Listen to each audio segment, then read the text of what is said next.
এটা কিভাবে রাখবেন? ওনাদের অনেক সমস্যা হয়ে যাচ্ছে। কিন্তু হয় কি জানেন, বাংলাদেশের মানুষ তো এরা ওই দীর্ঘদিন আনন্দে থাকলেও বলে এত আনন্দ কেন, ওটা নিয়ে একটা প্রবলেম আছে। তো ওখানে ওটা ভুল ধরা শুরু করে। তো আর এরা তো ভুল করেই। আমাদের এখানে যারা গিয়েছেন আপনি দেখেন বেশি কিছু দরকার নাই, কিন্তু ওনারা যখন প্রথম গেলেন এবং এখন কিভাবে আছেন, তাদের জীবনযাপন দেখেন, কথাবার্তা দেখেন, দেখবেন চেঞ্জটা বুঝতে পারবেন। তো এই চেঞ্জটা তো ভাই এমনি এমনি হয় না, তাই না? তাদের জীবনযাপনে যে পরিবর্তনগুলো, ভাই একটা উপদেশটা কয় টাকা বেতন পায় বলেন তো আপনি আমারে? কয় টাকা বেতন পায় সে?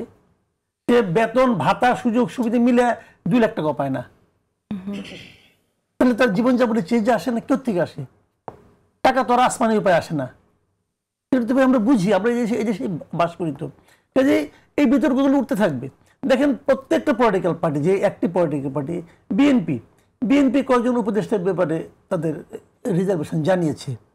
নামটা আমাদের বলে নাই কেন এটা বুঝলাম না। এটা আমার কাছে বিএনপির দুর্বলতা মনে হয়। নাম বলা উচিত ছিল। আগের বার তো 3 জনের নাম বলে তারা আন্দোলন করছিল।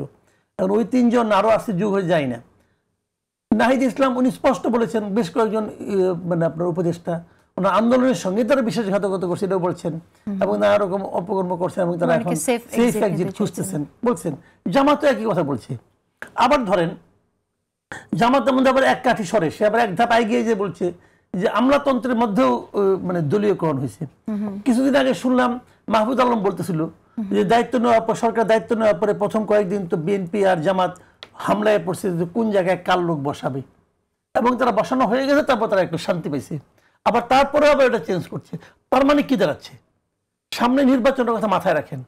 নির্বাচনটা পরিচালনার সময় দেশে এমন একটা আপনার সরকার থাকবে, এমন একটা প্রশাসন থাকবে যাদের ব্যাপারে সবাই মিলে স্যাটিসফাইড না। যে কথা আমি আগের বারও বললাম যে যে দলগুলো ইলেকশন করতে যাচ্ছে তাদের মধ্যে সে করে নাই, কিন্তু পরস্পরকে কিন্তু দায় দিচ্ছে, তাই না? এখন ওই দিন দেখলাম আমার নাকি বলছে যে 80% আমলাই নাকি বিএনপির, আবার বিএনপি বলতেছে 60% আমলাই নাকি জামাতের। যোগ করলে 140%, 100 মধ্যে 140% হলো বিভিন্ন দলের। তাহলে নির্দলীয়টা কে থাকলো অথবা প্রফেশনালটা কে থাকলো, এটা বুঝতে পারলাম না কিন্তু আমরা। তো এর মধ্যে কিন্তু ইলেকশন হচ্ছে। এগুলো বলে কেন? আমাদের দেশে আগে এগুলো ছিল, বলে কেন? তার মধ্যে যদি জিতে তখন বলে যে এত প্রতিবন্ধকতা সত্ত্বেও তাও আমরা জিতেছি। সেই কারণেই বলছে। হ্যাঁ, এখন কি আপনার মনে হয়? আমার সেই কারণে মনে হয় না। এটা মনে হয় আত্মবিশ্বাসের অভাবের কারণে কথা বলছি, নাকি ঘটনাগুলো আসলেই ঘটছে তারা? তাহলে 60 আর 80 কেমন এলে না তো? না, নিশ্চয়ই কোন পক্ষ বাড়িয়ে বলছেন। এটা হলো কি মানে এগুলো হলো আমাদের রাজনৈতিক মানে বাণী এইভাবে আসে। বাট আবার দেখেন উপদেষ্টাদের দুর্নীতির ব্যাপারটা, অনেক দুর্নীতি কিন্তু আমরা শুনতেছি এখন। বিভিন্ন রকম কাগজপত্র আসতেছে, প্রকাশিত হচ্ছে। বেশি দূর তো যাওয়ার দরকার নাই যে হ্যাঁ জুলকারনাইয়ের সাইড যে সমস্ত প্রকাশ করে ওগুলি যোগ করেন, তো দেখবেন যে কত কিছু হয়ে গেছে।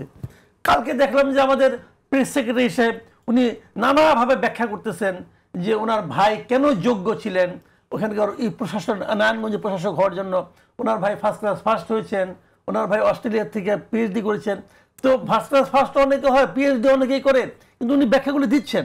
তারপরে আমি ভাবলাম এই ব্যাখ্যাগুলি দেওয়ার পর আমাদের একজন ভদ্রলোক, এত বড় একজন উচ্চপদস্থ কর্মকর্তা, উনি এত সুন্দর করে ব্যাখ্যা দিচ্ছেন, মানুষ কেন বিশ্বাস করে না?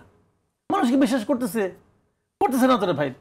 এগুলি এখন হয়। উনি বলছেন আমি কারো কাছে আপনি কি করে নিশ্চিত হলেন যে মানুষ বিশ্বাস করছে না? আমি তো মানুষ। আপনি মানে আপনিই তো সব মানুষ না। বলে আমি মানুষ না, বিশ্বাস করি না। জনগণ যদি আমরা চিন্তা করি, আমি আরো 4-5 জন সেবা করতে তারা হাসে। আচ্ছা, তারা হাসে, তারা হাসাহাসি করে যে এটা কি ভাই। তো এখন এগুলো তো হচ্ছে। আজকে আবার দেখলাম মাহফুজ আলম সাহেব বলতেছেন ডিআরইউতে যে কিছু কিছু সাংবাদিক বুদ্ধিজীবী এরা টেলিভিশনের টক শোতে যায় নিয়ে ডক্টর ইউনূসের সম্বন্ধে বড় বড় কথা বলে। তো এটা প্রথম শুনলাম যে ডক্টর ইউনূস সম্বন্ধে কথা বলা যাবে না। বড় বড় আর ছোট ছোট কথা কোনটা এটা বুঝি না, পার্থক্য আর বুঝতে পারি নাই। ওনার কাছ থেকে ক্লাস নিতে হবে যে কোনটা বড় কথা কোনটা ছোট কথা। কিন্তু ডক্টর ইউনূসকে কার বিরুদ্ধে কথা বলা যাবে না বলেন তো আপনি আমাকে? গণতান্ত্রিক সমাজ আমি প্রতিষ্ঠা করতে চাই, আমি কথা বলতে পারবো না কেন? কথা সত্য হতে পারে, মিথ্যা হতে পারে। আমার মনে হয় মাহফুজ আলম এখানে বলেছিল যে তারা গত 15 বছর কোথায় ছিল বা কি বলেছিল। 15 বছর উনি কোথায় ছিল?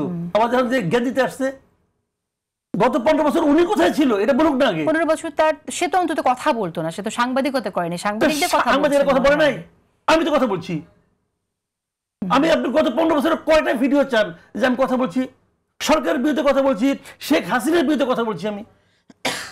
তো কথা বলবো না কেন? সেক্ষেত্রে ওনার হোমওয়ার্ক ঠিক মতো হয় নাই, হোমওয়ার্ক করতে আর হোমওয়ার্ক করতে হবে ওনাকে।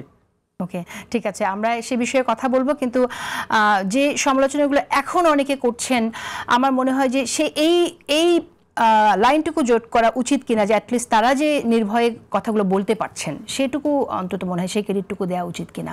শুনেন, আমি একটা কথা বলি যে আপনি যখনই কোনো কিছু এটা করবেন, প্লিজ হাসিনার আমলের সঙ্গে তুলনা করবেন না, কারণ হাসিনার আমল হলো অতুলনীয় একটা ব্যাপার।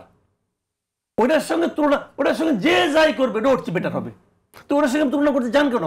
আমার কথা হলো আপনি তুলনা করবেন যে আপনার কি করা উচিত, সেই জায়গায় যেতে আপনার কতটুকু গ্যাপ আছে আপনি এটা নিয়ে আলাপ করেন, এটা হওয়া উচিত। আপনি ওটার সঙ্গে তুলনা কেন? ওর সঙ্গে তুলনা করলে তো যে কেউ করবে ভালো। একটা শিশু যদি বলে যে আমি হাসিনা আমল চেয়ে ভালো করছি, ওটাই ঠিক। কিন্তু আবার সমালোচকরা অনেক সময় কিন্তু এটাই করে, হাসিনার সাথে তুলনা করে যে হাসিনার মতোই হচ্ছে, এই ধরনের কথাও আমরা এটা বলে কখন ওটা তুলনা হয় অন্যভাবে, যে নেগেটিভ অর্থে। কিন্তু আপনি যখন পজিটিভ কিছু বলতে চাইবেন যে আমি বেটার করতেছি, আপনি প্লিজ ওই পার্টটুকু বাদ রেখে আলাপ করেন। ওর চেয়ে বেটার যে কেউ করতে পারে। ওটা কোনো আর আমলে ছিল না, ওটা বেলাপ আছে